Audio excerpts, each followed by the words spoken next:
24 korban ledakan di SMA N72 Jakarta hingga kini masih dirawat di rumah sakit. Pemulihan korban kini menjadi fokus utama dan tidak hanya fisik, melainkan juga pemulihan psikologis korban.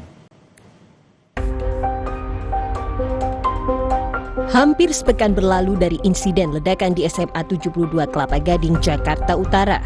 Kegiatan belajar masih dilakukan secara daring menunggu kesiapan para siswa untuk kembali ke sekolah.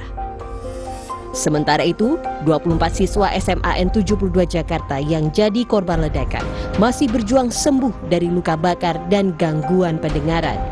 Korban dirawat di Rumah Sakit Islam Cempaka Putih dan Rumah Sakit Yarsi.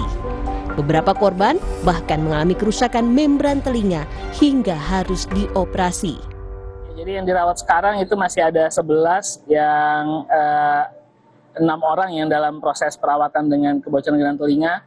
Yang sisanya itu kita siapkan untuk hiperbarik dan dilanjutkan dengan rawat jalan. Ada 4 siswa yang mengalami tuli mendadak tanpa kerusakan membran telinga, itu masuk ke hiperbarik untuk mendapatkan terapi oksigen bertekanan tinggi.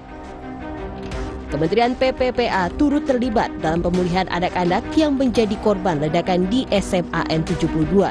Sejumlah psikolog akan dilibatkan untuk pemulihan psikologis korban dan orang tua serta pengajar di SMA N72.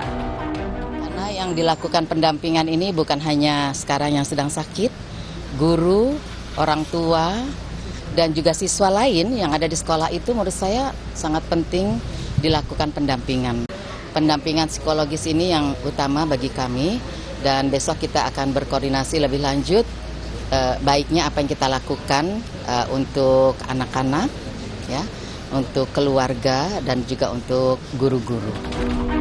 Kasus ledakan di SMA N72 menjadi alarm pentingnya menciptakan ruang aman di sekolah sebagai rumah kedua bagi anak.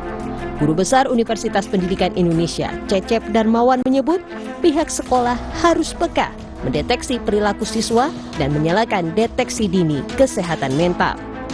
Berkala atau terjadwal ya dilakukan penyuluhan dan lain-lain itu. Yang kedua juga mendeteksi tetap ya, yang tetap harus ada pendeteksian dini ya terhadap anak-anak atau remaja yang terindikasi tanda kutip itu ada perilaku-perilaku yang mencurigakan ini ada mengenai persoalan kesehatan mentalnya gitu ya. Nah kalau itu bisa dilakukan, saya kira lebih bisa diantisipasi lebih baik ya. Jadi ada kanal ya, ada kanal-kanal yang bisa disalurkan, termasuk juga guru BP dan juga sebetulnya bukan hanya peran guru BP ya, wali kelas, guru-guru bidang studi juga harus bisa melihat gejala-gejala misalnya anak-anak yang tadi ya, yang lain daripada yang lain gitu. Pasca ledakan yang terjadi di SMA Negeri 72 Jakarta, pemulihan korban jadi fokus utama. Pemerintah memastikan akan terus memberikan pendampingan kepada korban, tak hanya pengobatan luka fisik, tapi juga trauma healing. Tim Liputan, Kompas TV.